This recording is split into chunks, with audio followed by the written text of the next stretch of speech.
डिंडोशी की हद में रहने वाली मर्जना मोहतरम खतीब ने गोरेगांव पुलिस पर लगाई गंभीर आरोप। मर्जना का आरोप है कि गोरेगांव पुलिस के अधिकारी ने आरोपी पक्ष से मिलकर जानबूझकर आरोपी हारून जिलानी को जमानत कराने के लिए शिकायतकर्ता और उसके घर वालों के खिलाफ लगाए पोस्को एक्ट सहित अन्य धाराएं।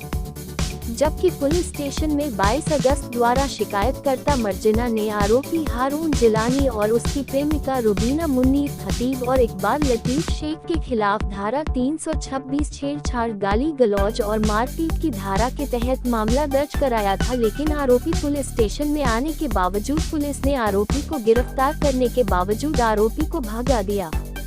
इसका वीडियो शिकायतकर्ता के पास मौजूद है, ऐसा कहना है शिकायतकर्ता मर्जना का। वही एक अन्य मामले में शिकायतकर्ता के सामने हारून जिलानी और उसकी प्रेमिका रुबीना को एक साथ एक कमरे में रात 2 बजे रंगे हाथ पकड़ने के बावजूद पुलिस ने आरोपी को बचाने का काम कर रही है। मर्जना का आरोप है कि पुलिस ने उनके ऊपर झूठा केस लगाकर आरोपी हारून जिलानी, उसकी प्रेमिका रुबीना और शातिर अपराधी इकबाल शेख को बचाने का काम कर रही है। वही गोरेगांव पुलिस का कहना है कि हमने दोनों पक्ष की शिकायत पर मामला दर्ज कर आगे की जांच कर रहे हैं। क्या कुछ कहना है, आइए आपको मर्जना की जुना भी सुनाते हैं। मैडम, गोरेगांव पुलिस पर आपने आरोप लगाया है, क्या है मामला, किस तरह का आरोप है, बताइए। गोरेगांव पुलिस स्टेशन में अभी 5 साल पहले मेरी भाभी हारून जिलानी के अफेयर में है, 5 साल से। ये हारून जिलानी कौन है? हारून जिलानी के पास में वो मतलब पहले काम करती थी, वो कुछ इनलीगल साइट चला रहा है। वो साइट चलाने की वजह से हारून जिलानी के पास में साइट पे कुछ 2-4-10 लेडीज़ बैठती थी। इसने मेरे भाई से बोली कि तुम्हारी बहन करती है तो मुझे भी काम करने दो। जब मेरे भाई ने उसको मना किया काम करने के लिए, तो उसने अपनी बहन और अपने भाई को हमारे घर पे बुलाई, डिंडोशी में, जहाँ पर हम लोग रहते हैं, शिवशाही में। और शिवशाही में उसको बुलाने के बाद में मेरे भाई को उसके भाई ने दमदाटी किया कि वो अगर कमाना चाह रहे तो उसको रोक क्यों रहा है। मेरा भाई बोला ठीक है, फिर तुम्हारी मर्जी, जब तुम लोग बोल रहे हो तो तुम्हारी मर्जी, कल मुझ पर उंगली मत उठाना कि बीवी की कमाई खाता है, बराबर। तब वो जाने लगी हारून जिलानी की साइट पे। कुछ दिन ये हारून जिलानी के साइट पर गई, जाने के बाद में उसने वो उसके अफेयर में आ गई, हारून जिलानी के, जिसके साथ में वो 2 साल अफेयर में थी। अब 3 साल हो चुके, हमारा घर छोड़ के जाके वो हारून जिलानी के साथ में रह रही है उसके घर पे, और उसने कोई शादी नहीं करी है, मेरे भाई से कोई तलाक नहीं ली है। हम लोगों ने उसको 2-3 टाइम नोटिस भी भेजा रुबीना खतीब को कि तू आ जा घर पे, तो वो आने से नहीं आ रही है। और फिर बाद में 3 साल बाद में उसके दोनों बच्चे, 20 साल का फखरुद्दीन खतीब है और 14 साल का अयान खतीब है। ये दोनों बच्चे अभी कुछ 2-3 महीना पहले हमारे पास आए, और हमारे पास आने के बाद में हमको ये बोले कि तू मतलब हम लोगों को अम्मी के पास रहना नहीं है। तो हमने पूछे क्या बात है, तो बच्चों ने हम लोगों को ये बताया कि वो हारून जिलानी हमारे घर पे आता है, रहता है। घर में जवान बच्ची है मेरी कहकशा खतीब, जिसने अभी पोस्को डाली है फखरुद्दीन खतीब और मुनीर खतीब पे, अपने बाप पे और अपने भाई पे। ये लोग पुलिस स्टेशन के साथ में पूरे मिले हुए। पुलिस स्टेशन का क्या लेना देना है वो मैं तो नहीं बता सकती, मगर पुलिस स्टेशन फुल उनके फेवर में। हमको किसी भी तरह से पुलिस स्टेशन से कोई सपोर्ट नहीं मिला। कौन सा पुलिस स्टेशन है, कौन अधिकारी? गोरेगांव सिनेमैक्स पुलिस स्टेशन है, गोरेगांव वेस्ट में। और सीनियर का नाम तो नहीं पता है मुझे, मगर जो हमारे उस दिन जो इन्वेस्टिगेशन ऑफिसर थे उनका नाम था सावले साहब। सावले साहब ने मेरे से जब मैंने 19 तारीख को रात में जब हादसा हुआ, 19 की रात को मेरी भाभी ने 16 तारीख को मेरे भाई को फ़ोन करी कि तुम्हारा ये खुलानामा लेकर आओ बना के, मैं तुमको साइन कर देती हूँ। हमारे में जब लेडीज़ तलाक देती है ना तो उसको खुलानामा बोला जाता है। तो उसने हमको बोलकर भाई के पास में पूरा वॉइस रिकॉर्डिंग है वो 16 तारीख का, उसने भाई को बोली कि तुम खुलानामा लेकर आओ, मैं आपको खुलानामा साइन कर देती हूँ। जब भाई का बच्चा 19-20 साल का जो लड़का है, उसने बोला कि अब्बा जब अपने को जाना ही है ना, तो ऐसे वक्त में चलो जो वक्त हमको हारून जिलानी उधर मिले, क्योंकि हमें तो नहीं पता था ना वो कौन से टाइम पर आता जाता है, मगर बच्चों को पता थी ये चीज़, क्योंकि बच्चे 3 साल से वो घर में रह रहे थे। तो बच्चों ने बोले कि कुछ चलना है तो रात में बच्चों ने ये बोले कि ऐसे वक्त में चलो कि हारून जिलानी हम लोगों को मिल जाएगी। हम लोग रात में 1:30 बजे उधर रुबीना खतीब के घर पर गए, जो रहती है राम मंदिर में, DR3 और फ्लैट नंबर 510 में वो रहती है। हम लोग वो घर पे उधर पहुँचे तो फ़खरुद्दीन खतीब ने दरवाज़ा नॉक किया, अम्मी अम्मी बोल के, तो वो घबरा के ना दरवाज़ा खोल नहीं रही थी बहुत टाइम तक। जब हम लोगों ने ज़ोर ज़ोर से नॉक किया तो आजू बाजू की पब्लिक जो थी ना, जो फ्लोर पे सब पब्लिक बाहर आ गई। पब्लिक बाहर आ गई। रुबीना खतीब ने जब दरवाज़ा खोली तो अंदर हारून जिलानी रात में 2 बजे सोया हुआ था उसके साथ, बाकायदा उसका मेरे पास वीडियो है। और जब हम लोग उसको बोलने लगे ये सब क्या नाटक है कि तू रात में 2 बजे ये बंदे को, गैर बंदे को लेके घर में सो रही है, तो हमारी जवान बच्ची तेरे पास रहती है 17 साल की, जो कहकशा खतीब नाम है उसका, वो बच्ची अंदर से आती है और अंदर से आके वो चीख पुकार चालू करती है कि मेरी माँ को तुम बदनाम कर रहे हो। हमारे पास में पूरा वीडियो है उस दिन रात का 19 तारीख का। उसके बाद में हम लोग वहाँ से निकले, हम लोग उस दिन वहाँ पर जब लड़ झगड़ के जब झगड़ा चलने लगा, उसने फ़खरुद्दीन खतीब ने अपनी बहन को डांटा कि तू सही नहीं कर रही है, तू आज मोबाइल के लिए और गाड़ी के लिए तू हारून का साथ दे रही है अपने बाप को छोड़ के, जिसने तुझे 17 साल पाला है। मगर वो तस से मस नहीं हुई, उसने अपने 20 साल के भाई के ऊपर हाथ उठाई कहकशा खतीब ने, ठीक है। अब वो होने के बाद में हम लोगों ने बाहर से कड़ी मारे और कड़ी मार के हम दरवाजे के बाहर खड़े हो गए कि पुलिस का हम लोग इंतज़ार कर रहे थे। कंट्रोल को हम लोगों ने फ़ोन लगाया था, कंट्रोल से भी हमको कोई सपोर्ट नहीं मिला, कोई नहीं आया। और जब हारून खतीब ने पुलिस बुलाया, जब तक बहुत देर हो चुकी थी, रुबीना खतीब ने अपने भाई को चॉपर के साथ बुलाई वहाँ पर। उसके भाई ने, पूरा फ्लोर गवाह है, उसके भाई ने हम लोगों पे चॉपर से हमला किया। रुबीना खतीब का, जिसका नाम है इकबाल खतीब, इकबाल लतीफ़ शेख ने हम लोगों पे हमला किया। हमला करते ही हम लोग भागने लगे। भाई के पैर में इंजरी आई, डॉक्टर ने उसके ऑपरेशन के लिए बोला हुआ है और मुझे खुद को भी ऑपरेशन का बोला हुआ है। मेरे पास में पूरे मेडिकल के पेपर है, ये देखिए ये पेपर, मैंने सारे पेपर पुलिस वालों को दी, मगर पुलिस वाले उनके ही सपोर्ट में है, हमारा कोई सपोर्ट नहीं कर रहा। मैंने एसीपी डीसीपी को भी लेटर दिया है। अभी आपकी मांग क्या है? अभी आपकी मांग आपको क्या, वो बताइए, शॉर्ट में बताइए। अभी हमारी मांग यही है कि पुलिस वाले जो हमको फेवर नहीं कर रहे, क्योंकि हम लोग पूरी तरह से, हम लोग एकदम सही है, हम सारे एविडेंस के साथ में है।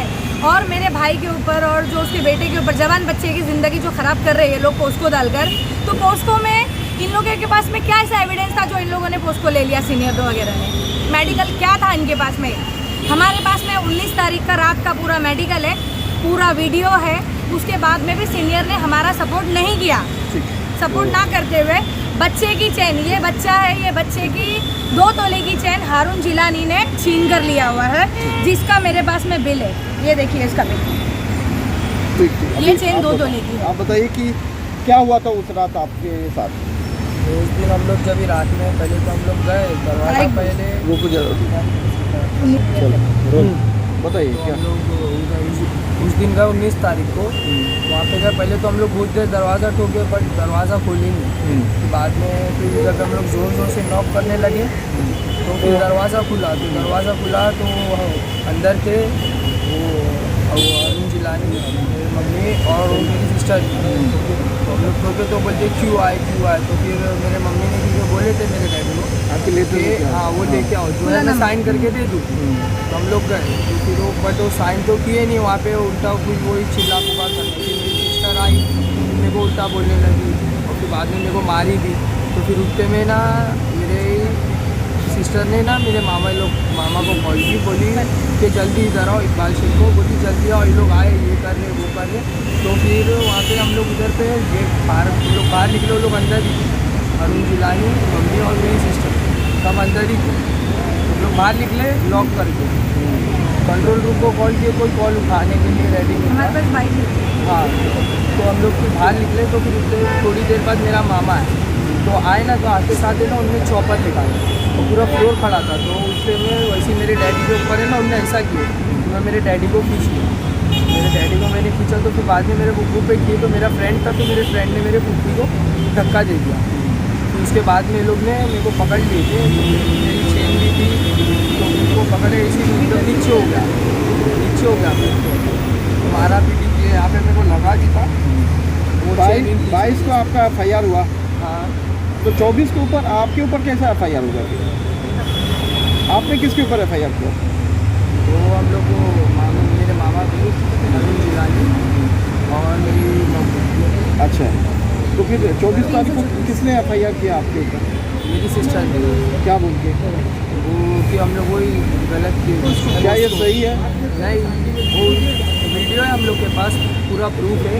हम लोग घुसे ना जो टाइम घर पे, वो टाइम हम लोग कैमरा चालू करके गए थे और रात का टाइमिंग भी है ना कुछ 2:30-3 बजे। मतलब कि केस को कमज़ोर करने के लिए तुम्हारे ऊपर FIR? हाँ, वैसा वो लोग वैसा तो कुछ हुआ ही नहीं है। और ये क्या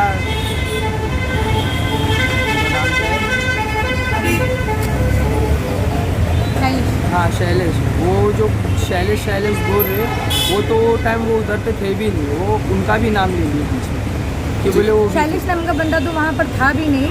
वो बाजू में खिड़की की तरफ खड़े हुए थे और घर में हम लोग एंट्री किए थे।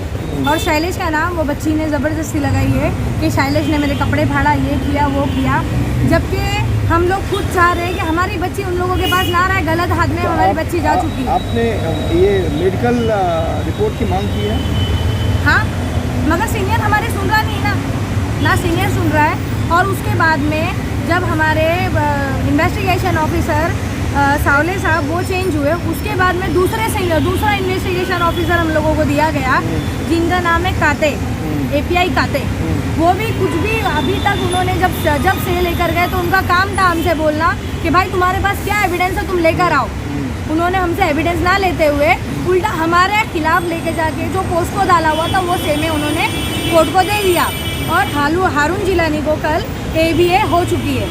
अब मैं ये चाहती हूँ कि इकबाल जो है, इकबाल लतीफ़ शेख और रुबीना खतीब, ये दोनों की बेल ना हो, क्योंकि इससे हमारी जान को खतरा है। एक मिनट और सुनिए मेरी बात।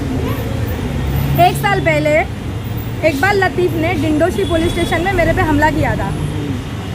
मैंने ये भी FIR पुलिस स्टेशन को दी, तो भी पुलिस वाले मेरी सुनने से नहीं सुन रहे हैं। ये देखिए, ये मेरे पास में 1 साल पहले का इकबाल लतीफ़ के खिलाफ, ये देखिए ये धमकी, ये मुनीर को धमकी दी गई थी, मेरे भाई को। ये NC है, ये दूसरी NC जो मुझे धमकी दिया था इकबाल ने। और तीसरा, जब पुलिस स्टेशन वाले जब परेशान हो गए, जब उसको बुलाए पकड़ के लेकर आए, तो इसने पुलिस स्टेशन पे मेरे पे हमला किया डिंडोशी में। और ये FIR कॉपी मेरे पास है, 354 है, 504, 506 और भी इसमें धाराएं हैं। इसके बावजूद इसने फिर से वापस से दोबारा ये कोशिश किया कि मुझे मारने गई।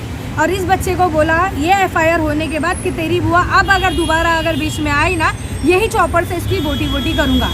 आप पूछ लीजिए ये बच्चे से। कुछ 1 साल पहले मैं जब इनका हुआ था, जब मैं गया था घर पे, तो मेरे को बताया भी थे, उस वक्त बच्चे उधर ही रहते थे। अभी कुछ बोलेगी ना तो बोले इससे ही तेरी बुक्कू की बोले बोटी वही चॉपर लेकर उस दिन रात में वो आया था। वो आए थे उस दिन रात। और ऑफिसर लोग बिल्कुल भी हमारा सपोर्ट नहीं कर रहे। मैं चाहती हूँ कि बस ये जो गोरेगांव पुलिस स्टेशन के जो ऑफिसर है, ये लोग पता नहीं क्या मालूम क्यों उन लोगों को सपोर्ट कर रहे हैं, मेरे कुछ समझ में नहीं आ रहा है।